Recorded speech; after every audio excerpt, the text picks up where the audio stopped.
Okay, we're going to do a quick tutorial on Illustrator. One thing about Illustrator is it doesn't matter a whole lot what size we start with the document because we can resize an Illustrator file or a shape or object in Illustrator pretty easily. One thing that doesn't resize so well are strokes. So be careful with that.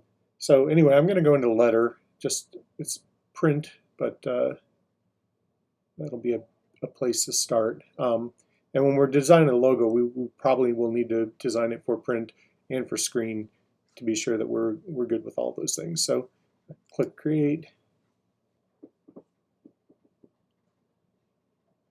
So now we have an artboard in here, and I'm going to place an image. So I'll go to File, Place, and I'm going to go into the thing. So I've got that lizard JPEG, and I'll say place, and I'll click in here, and I can resize. Remember, I'm going to hold Shift while I'm resizing so I don't make a tall, skinny lizard. Command Z, undo. So I make my lizard a pretty good size so I can see it and be able to get to it pretty easily. And it's okay if I go off the edges a little bit.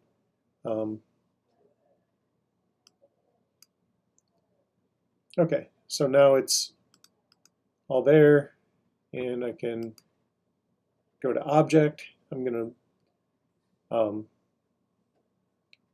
lock this. So Object Lock Selection. Now if I click and drag on it like that, it doesn't try to move my lizard around. Okay, so now we're going to use the pen tool with Bezier Curves. One thing to think about with Bezier Curves is you're looking at the curves on here and think about tangents. Remember in high school or junior high you learned about tangents, and it's really a simple concept. It's like if you draw a circle and if you bisect that circle and draw a parallel line on the edge of the circle, that parallel line is a tangent. So if we think about a curve here, if we draw a parallel line along the curve, instead of like trying to draw a line at some weird angle to the curve, the parallel line, that's going to create that curve, and then it's just a matter of how far we drag those angles. So let's go into the pen tool, click on the pen tool. We'll start with the point on the tail, and we want to make as few points as we can. So we could make a point here and here and here and here and here and here and here and keep making a bunch of points, but that's going to be inefficient and it's going to end up with some weird looking curves. So we only really want to make a new point where the curve changes direction. So I'll go out here and I'm going to click and drag. So click, drag, and remember, see I'm going at a tangent to that curve. So right about there. Then I find another curve point, and probably the next point where it's really going to change directions is in here. Now with this lizard, I don't need to worry about making it super precise, and you'll notice that I'm going to let go here, the point in here, it gets really wide, and that's okay. All right, in here another point, and then it changes directions kind of above the eye, so I'll make another curve there, and then on the nose changes directions. Now it really doesn't change directions until we get back around to the center of the lizard, and then it's going to, now I can't see this area in here, so I have to kind of guess and remember, but I can change all these anchor points later. So I'm going to go in here, and oops, if I go this way, it's tangent, but it's going the wrong direction, so I need to make that curve go up along there, and then the next point I need is right on the end. And like I said, I can go back in now and move these anchor points around. To do that, I'm not going to go to my selection tool. I'm going to go to the direct selection tool. And the direct selection tool, I can click on an anchor point, and then I can see the handles on both sides. And now, oops, I missed that Now I can click on this handle and change the length of it to kind of fit what I want to do. Also, I can drag this around to kind of get an idea of where my actual lines are. Now you can also see that when I select this anchor point, the anchor points next to it, I can also see their handles. So I can change this handle to make that part go out to kind of where I need it to be.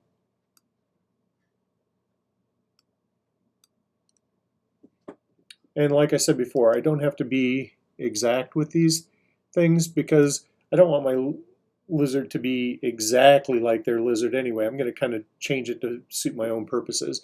One thing I'm going to do, I want this to look more like a Z, so this tail kind of curves too straight up. I want it to go a little down a little further to make more of that Z, and maybe this I'll want to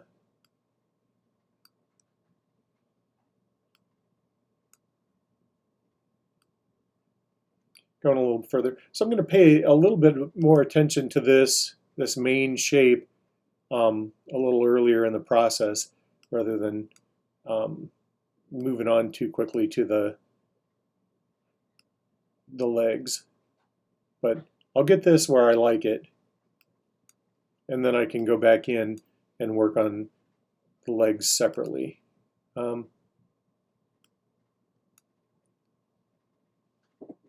feel like that kind of works. Now I'll have to eventually rotate this a little so the top and bottom are a little more horizontal, but I'll work on that in a second. So now I'm going to go back to the to the selection tool, not the direct selection tool. Go back to the selection tool, and I'm going to just lock that object in place. So I'll go to the object menu, lock, selection. Now when I click and drag on that, I won't be moving it. So I won't accidentally mess with that while I'm working on my legs. So I'll go back to the pen tool. Now I'm going to click in here, and the angles in this are a little more angular, so I might not need to do quite as much with curves. And I'm going to make a few more points because these toes do kind of change directions a bit more.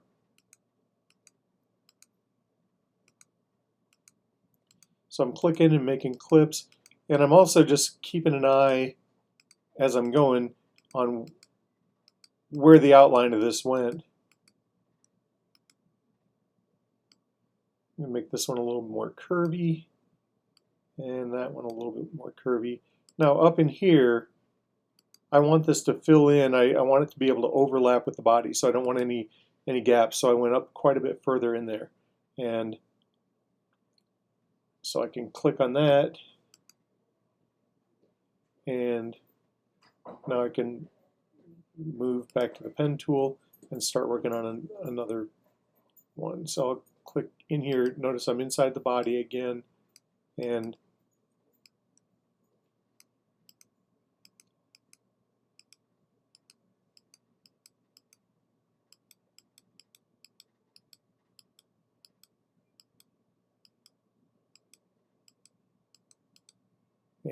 in here.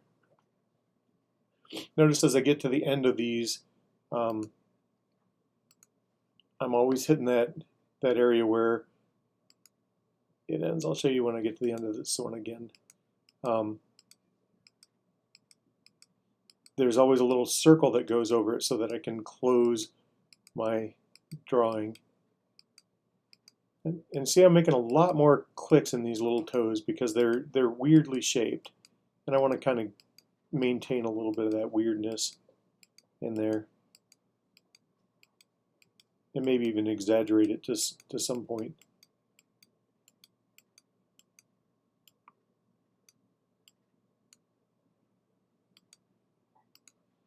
All right, and then to end, see how as I hover over that first point, I get the little circle underneath my pen tool.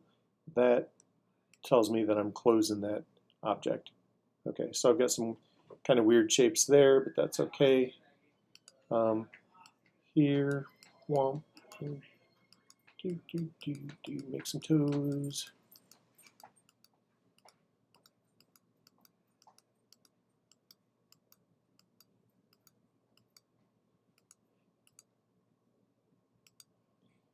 And I can make these more or less abstract as I go along. Now, what I don't want with these, I just don't want any stroke at all. See how they're all outlined with the black? I don't want that. And I'm going to go in right now and Objects and Unlock All. And I'm just going to get rid of my original JPEG image. Command Z. Didn't select the right thing there. Okay. So I get rid of my original JPEG image, and I'm going to drag and select all of these things. And I'm going to go over here to where it says stroke, and I'm not going to click on the word stroke. I'm going to click on the little palette box next to stroke, and I'm going to choose none. Now there's no stroke on it. And I'm going to go back to fill, and I'm going to choose some color. And in this case, since it's a lizard, I'll make it kind of a green color. And I haven't decided yet exactly what color green, but we'll think about that a little bit later. Okay, so once I've got a color that I like on here, these are still all separate objects. And if I want them to all turn into one thing, if I select them all, notice if I select one thing, over here, my palettes are different than if I start to select multiple things. So if I select all of the feet along with the body, and I go down here, now in my properties palette, I see the Pathfinder. And the Pathfinder is really cool. I can do things like group these all together. This is called the Unite function. So if I click that, now this is all one shape. And each little anchor point on there, it's like I drew the whole thing in one stroke. So that's kind of cool. I'm also, while I'm here right now, I'm going to do that angle thing so that I make this look more like a Z, like the top and the bottom. The curves of the lizard are a little bit more Z-shaped.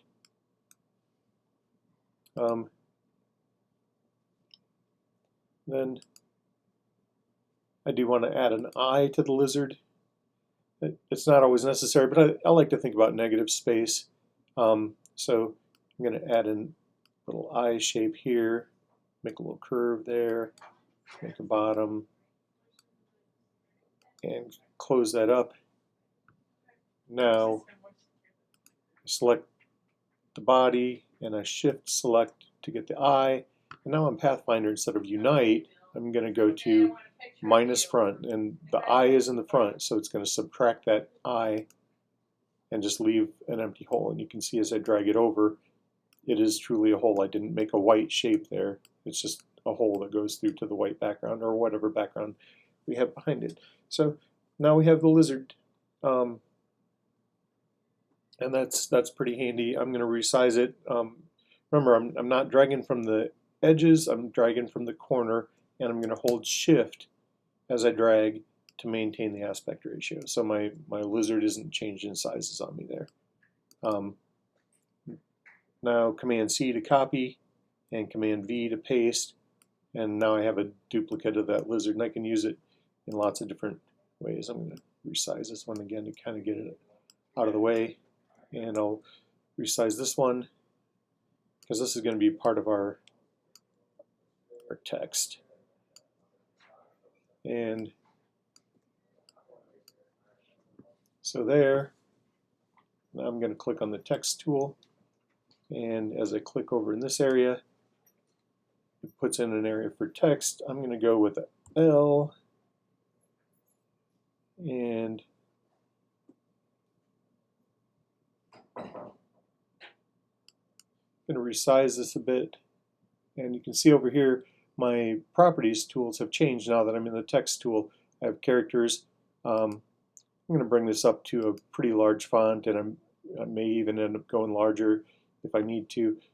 And then I need to match something that's kind of going to go along with my feel of the lizard. It's a little more organic and less straight line. I'm not going to go with a serif font. Remember, the serifs are the ones that have the little tops and bottoms. I'm going to go with something that might be a little bit more of a decorative font in here. See, this would be a serif font, and this is a sans serif font. But I'm probably neither going to go with sans serif, nor I'm not going to go with the script either. So I'm looking for something that's going to be a little bit more of a decorative font, something that's more has more of a handwritten feel. As I flow down through these, this Bradley hand bold looks like it could be something. I'll pop that in there as a possibility. And now, notice how I went into the font size and just clicked in there, and I can hold the arrow key to up or down to make that larger or smaller. I'm still not quite happy with that font. Let's see if I can find another. Ooh, I like that chalk duster. That's a weird font, but it kind of has a feel like I'm going for L. All right, so now I'm going to Command C to copy that and Command V to paste it. I'll make an I.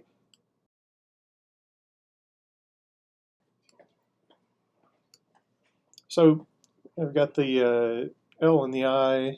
I'll paste again to make A, R, D.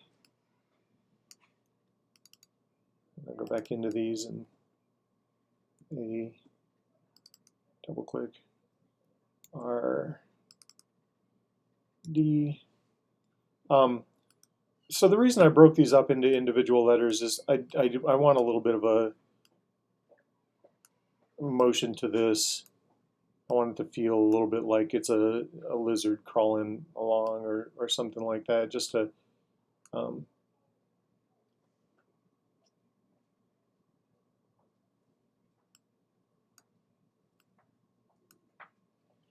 you notice I'm moving these letters around, and I can use the arrow keys to go left, right, up, down, to get spacing between. And what I'm thinking about in the negative space between two letters, and we count that the lizard as a letter, in the negative spaces between the letters, I want those negative spaces to feel like they're kind of the same space between those letters. And it's difficult as the letters start to have angles to them and weird spaces like that. It's difficult to balance that out. We'll get into this actually as we start to talk more about text, but that's a concept we need to think about. Now I'm going to I'm going to shift select all of the different letters, and I'm going to make the font size go down just a little bit on this. Notice they can all go down at the same time if I have them all selected. Now I'll have to respace those.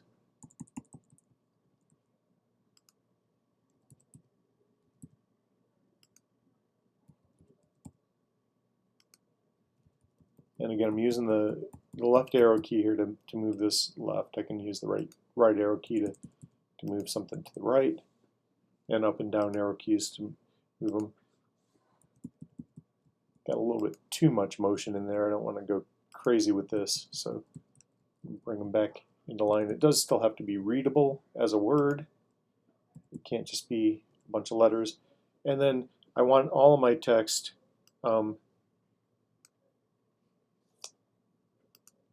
all of them to be the same color as my lizard.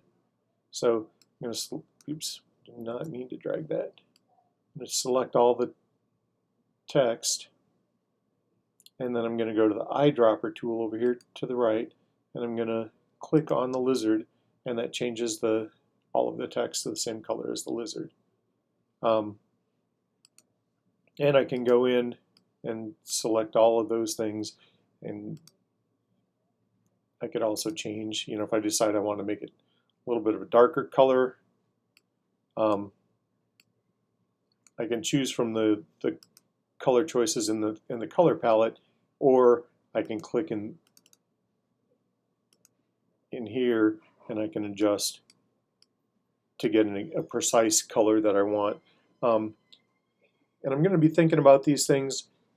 This is in CMYK because I chose a print, but I could go back and change this to a RGB mode.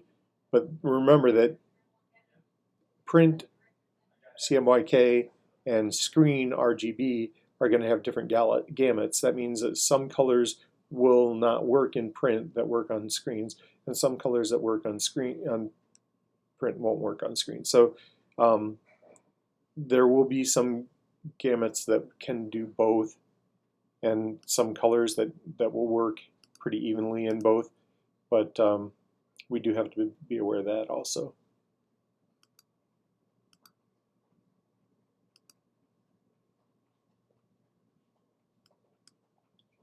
All right, but the numbers over here, cyan, I've got 90.47, magenta 34.07, yellow 100.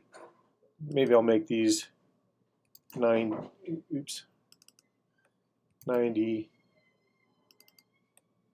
34, 100, and then 33, just to make these a little easier to remember.